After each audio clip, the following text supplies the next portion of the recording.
Pembantu di rumahku yang satu ini, memang sungguh sangat berbeda. Usianya yang sudah hampir kepala 5, tapi, ia seakan bersikap seperti gadis remaja. Bahkan menurutku, terkadang sikapnya malah agak centil, dan terkesan memancing. Apalagi, jika istri dan anakku sedang tidak ada di rumah, pembantuku itu, seakan sengaja mencari perhatianku dengan berbagai cara, jika hanya ada aku dan dia di rumah. Suatu waktu, aku lagi duduk santai sambil ngopi, sepulang kerja di halaman belakang rumahku. Pembantuku yang saat itu baru saja selesai mandi, kulihat sedang sibuk ngepel lantai di dapur, dan bersambung ke teras belakang, yang dimana aku tengah duduk di situ. Terlihat sikapnya seperti memancing, agar aku memperhatikan dirinya, yang saat itu hanya dengan daster sederhana yang sedikit pendek dan tipis. Pada awalnya, aku tidak terlalu memperhatikannya, namun, suatu ketika, aku malah jadi terpana olehnya. Ia memang mempunyai banyak kelebihan yang ada pada dirinya. Mungkin, karena sering melihat kelebihan besar yang dibawanya, aku jadi mulai terpikirkan bayangan dirinya. Padahal, kalau kupikir-pikir, wajah pembantuku itu biasa saja, masih jauh lebih cantik istriku. Usianya juga sudah 47 tahun, jauh lebih tua dariku, dan juga istriku. Namun, karena sikap dan karismanya itu, membuatnya jadi kelihatan lebih muda dari usianya. Gara-gara pembantuku yang satu ini pula, akhirnya, aku semakin percaya dengan apa yang dikatakan temanku, bahwa wanita yang jauh lebih berusia, memang memiliki karisma yang memikat. Nah, kisahku dengan pembantuku itu, terjalin tanpa sengaja. Semua terjadi karena rasa penasaranku, dan juga karena tingkahnya yang memang seakan memancing. Semuanya bermula, ketika istriku mengganti pembantu kami yang lama. Soalnya, selain karena kerjanya malas-malasan, pembantu kami yang lama juga minta dinaikkan gajinya. Hal inilah yang membuat istriku naik pitam. Bayangkan saja, tiap sebulan sekali, ia minta naik gaji, padahal, kerjanya juga ringan, cuma bersih-bersih rumah, dan juga menjaga anak kami, ketika aku dan istri pergi bekerja. Jam kerjanya pun cuma dari jam 8 pagi sampai jam 4 sore, terus, dia bisa pulang ke rumahnya. Dan pada akhirnya, kami pun memecat pembantu yang lama tersebut. Singkat cerita, aku pun mulai mencari-cari pembantu baru. Dan akhirnya, aku mendapatkan pembantu yang baru, dari usulan Bi Rahma, penjual nasi uduk di depan lorong gang rumahku. Hanya saja, saat itu, Bi Rahma bilang kepadaku, "Tapi, maaf loh mas, yang mau kerja sama mas ini, rumahnya jauh di kampung, jadi, ia harus tinggal di rumah mas kalau memang masnya ingin dia kerja, tapi aman kok mas, dia kerjanya rajin kok, dan gak suka bikin masalah," ungkap Bi Rahma. "Gak apa-apa Bik, lagian, istri saya malah senang kalau pembantu bisa tinggal di rumah," jawabku. "Ya udah, nanti Bibi akan menyuruh dia datang ke rumah kamu," ujar Bi Rahma. Singkat cerita, 2 hari berselang, sang pembantu baru kami pun datang. Pertama kali sampai di rumah kami, ia datang sangat pagi sekali, ketika aku dan istriku bersiap ke kantor. Saat kulihat KTP-nya, ia bernama Yusniar, dan berumur 47 tahun. Orangnya terlihat ramah, dan murah senyum. Dan jika ia sedang bicara, ia begitu santun, dengan logat Jawa yang kental. Aku tak berlama-lama, karena harus mengantar anakku Dio ke sekolah. Istriku menjelaskan, apa saja yang harus dikerjakan oleh Bik Yusniar di rumah kami, dan juga mengenai besaran gaji bulanan yang akan kami berikan untuk dirinya. Ketika aku pulang mengantarkan anakku, istriku bilang padaku, "Ya sudah mas, Aku senang dapat pembantu baru, yang ini orangnya terlihat kalem, dan gak menuntut masalah gaji, asalkan dia bisa tinggal di sini, supaya dia gak ada pengeluaran untuk nyewa kamar kos, dan kelihatannya, dia orangnya rajin, ya. Udah, kita terima saja dia bekerja di rumah ini, aku mau berangkat ke kantor dulu ya mas, sudah jam 8, takutnya aku telat. Kamu lanjutin aja pembicaraan sama Bi Anita ya, ucap istriku. Setelah istriku berangkat ke kantor, akhirnya aku melanjutkan bicara sama Bi Yusniar. Kesan pertamaku dengannya memang baik, ia datang pagi itu mengenakan gamis kurung dan panjang.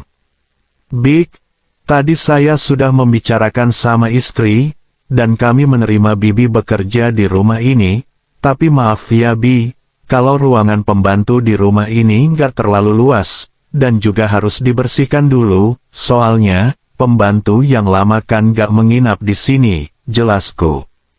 Iya mas, nggak apa-apa, yang penting bisa buat istirahat, daripada Bibi harus menyewa kamar kos, selain bisa lebih hemat, Bibi juga nggak harus bolak-balik untuk bekerja ke sini, jawabnya. Lalu, aku pun mengajaknya untuk melihat kondisi ruangannya di belakang, dekat dapur, sebelum aku berangkat kerja di sebuah bengkel mobil. Bi Yusniar kelihatan senang, katanya, gini sih bagus mas, untuk ukuran ruangan pembantu, ada lemari pakaian juga, katanya.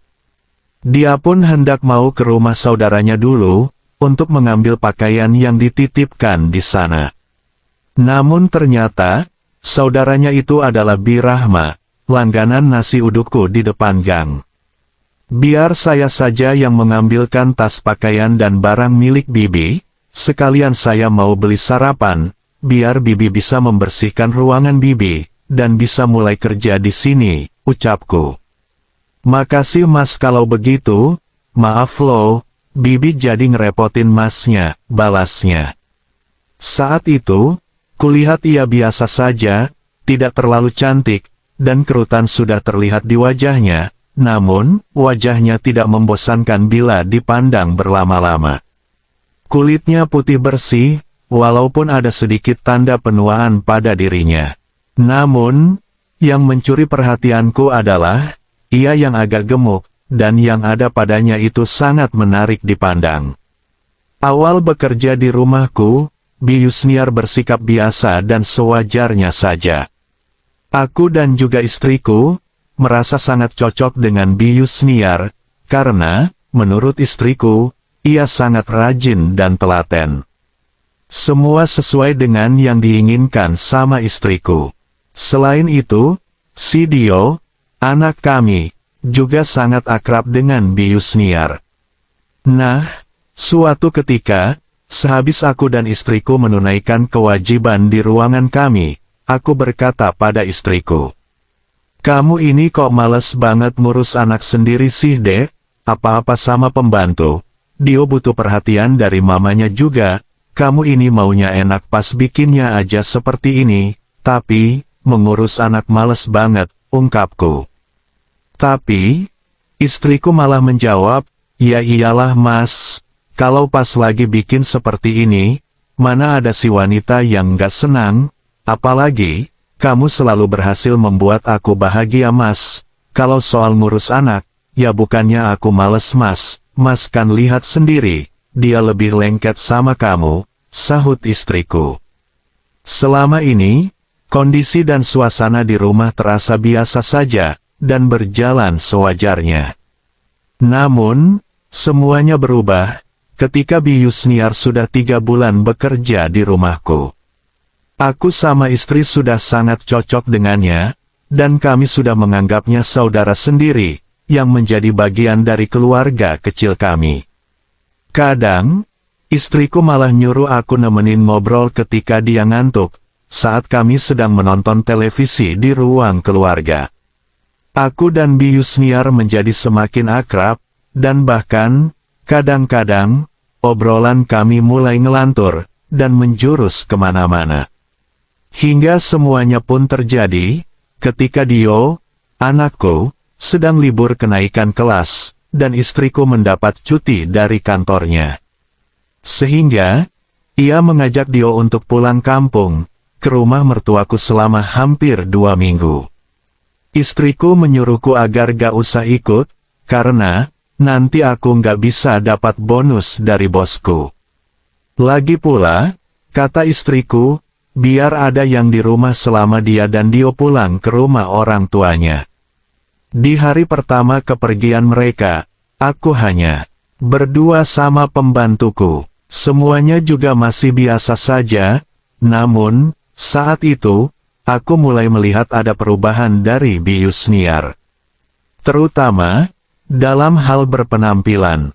Sepulang aku dari bengkel, Bius Niar membuatkan kopi untukku. Sebab, memang biasanya, sepulang kerja, aku selalu ngopi, sambil melihat burung berkicau di teras. Namun, tatapanku jadi seperti enggan berpaling dari Bius Niar, saat dia membawakan secangkir kopi untukku. Tak seperti biasanya, sore itu, ia mengenakan daster pendek dan berbahan tipis pemberian dari istriku, sehingga, ada sesuatu yang sedikit menerawang. "Bi, kayaknya itu daster istriku ya?" tanyaku. Bius Niar tersenyum, lalu duduk di samping dan menjawab, "Iya mas, ini memang daster ibu yang diberikan pada Bibi, katanya, sudah lama nggak dipakai lagi, dan juga, ini daster pas istrinya mas mengandung katanya, daripada dibuang, kan sayang, soalnya masih bagus juga, pas Bibi coba memakainya, dan ternyata malah pas ukurannya untuk Bibi," jawabnya. "Iya, gimana menurut kamu mas, apa pantas dan cocok jika Bibi yang pakai daster milik istrimu ini?" tanya Bius Niar. Saat itu, tampak pemandangan alam indah, dan 2 pebukitan yang sedikit menerawang padanya, membuat jantungku berdebar hebat. Masa sih, Bius Niar cuma hanya daster, dan tanpa bungkusan untuk keduanya, yang ada pada diri Bius Niar tersebut, jujur saja, baju istriku, malah lebih pantas dikenakan olehnya. Jika dikenakan istriku, semua kelihatan datar dan rata, akan tetapi, saat Bius Niar yang kenakan, aku bisa melihat keindahan alam yang sangat mencolok di bagian yang cukup penting, dan sangat bagus untuk dipandang, gumamku. "Mas ini, ditanya sama Bibi, kok malah bengong sih?" kata Bius Niar, membuyarkan lamunanku. Maaf Bi, daster itu sangat cocok dipakai Bibi, saya jadi kagum melihat Bibi, yang kelihatan lebih muda dan cantik dengan baju milik istri saya itu," jawabku padanya. Entah kenapa, gara-gara melihat penampilan Bius Niar yang sedemikian rupa, membuat malamku jadi susah terlelap. Pikiranku mulai membayangkan bayangan pembantuku itu. Dan kini, aku tersadar, kalau aku mulai tumbuh perasaan dan gejolakanku, untuk menuntaskan gejolakan itu bersama pembantuku itu. Akan tetapi, aku hanya bisa membayangkan saja sambil berkhayal.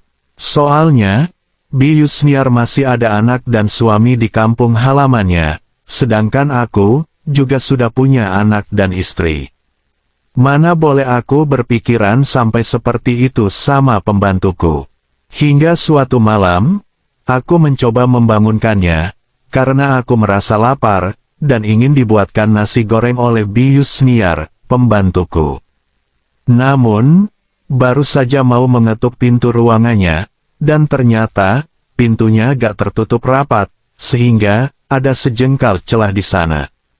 Tadinya, aku mau memanggilnya, akan tetapi, aku mengurungkannya, karena, pas aku lihat dari celah pintu itu, seketika ada sesuatu yang bergejolak hebat dalam jiwaku, dan jantungku kembali berdebar kencang. Ia masih dengan daster pendek milik istriku, tapi, terlihat sedikit acak-acakan. Dan Bius Niar terlihat nampak sedang sibuk membahagiakan dirinya sendiri, dengan menggunakan sebuah Rexona, atau bekas deodoran.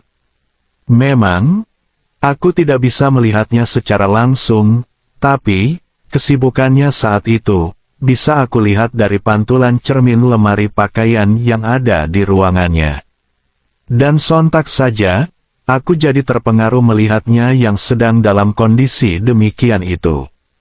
Hingga tanpa sadar, aku pun mulai membahagiakan diriku sendiri, sambil tetap menatapnya dari celah dan pantulan cermin. Akan tetapi, tak lama kemudian, ia tiba-tiba menatap ke cermin di lemari pakaian. Sehingga, aku dan dia sama-sama kaget, karena saling pandang lewat pantulan cermin. Bius Niar langsung beranjak dari pembaringannya, dan melangkah ke pintu. Maaf mas, Bibi nggak dengar, kalau mas memanggil, ada apa mas, apa mau dibikinkan kopi, atau teh? Sapa Bius Niar berusaha bersikap wajar padaku. Di ambang pintu, kulihat wajahnya merona, dan tak berani menatap ke arahku. Aku nggak menjawab pertanyaannya saat itu. Entah apa yang merasuki pikiranku malam itu, yang jelas, aku malah menjangkau tangannya, dan menuntunnya kembali melangkah beranjak ke dalam ruangannya. Walau awalnya seperti terlihat sungkan, dan hendak menggagalkan, akan tetapi, akhirnya, Bius Niar mengikuti langkahku. Apakah Bibi sudah kangen sama anak dan suami di kampung halaman?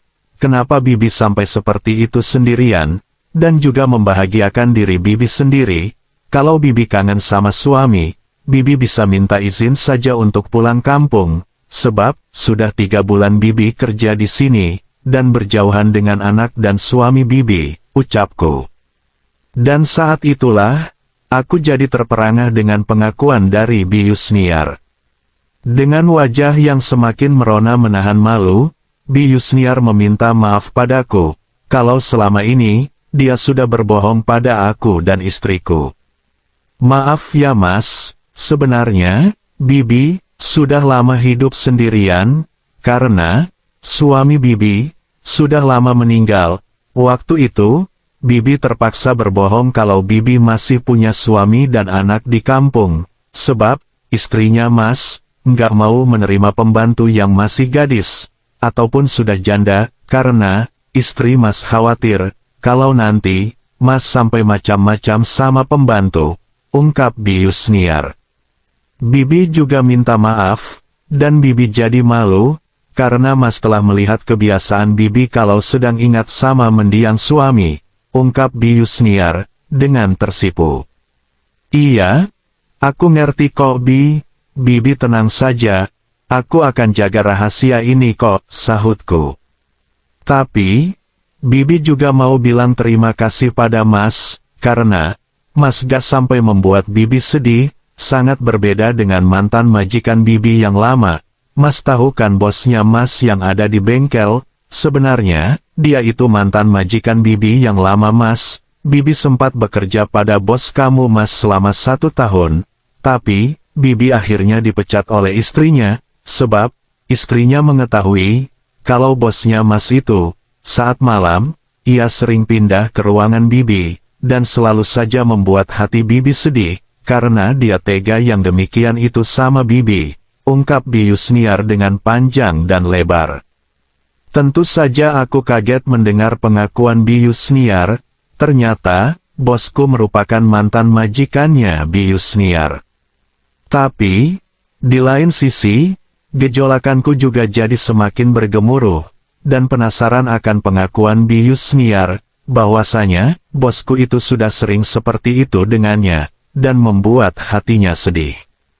Akhirnya, aku bilang, ya sudah gak apa-apa, nanti, kalau istriku nanya lagi, Bibi tetap saja mengaku, kalau Bibi memang masih memiliki anak dan suami di kampung halaman, agar Bibi bisa tetap bekerja di rumah ini, dan rahasia ini harus kita jaga bersama, supaya nggak seperti bos saya, yang akhirnya ketahuan sama istrinya, jelasku. Bius Niar kelihatan gembira, dan mengucapkan terima kasih padaku. Dan saat itulah, ia mengungkapkan padaku, Mas, Karena Mas sudah baik banget sama saya, malam ini, saya mau kasih hadiah yang spesial untuk Mas. Apa Mas mau, dan bersedia menerima pemberian hadiah dari Bibi, ucapnya, sambil menunjukkan hadiah yang sangat indah itu untukku. Dan sontak saja, aku menjawab, kalau Bibi mau memberikan hadiah itu untuk saya, ya pastinya saya juga nggak bakalan bisa menolak yang itu, balasku, sambil langsung menerima hadiah istimewa dari Bius Niar, pembantuku. Dan seperti seekor kucing yang dikasih ikan bawal tebal, mana bakalan bisa nolak sih. Nah, begitulah kira-kira awal mula semua berubah di rumah itu. Akhirnya, sejak malam itu, aku jadi punya pengalaman rahasia bersama pembantuku. Dan tidak cuma sekali itu saja, jika memang rumah dalam kondisi yang memungkinkan, aku dan Bius Niar masih rutin bekerja sama, walaupun resiko besar telah menghadang.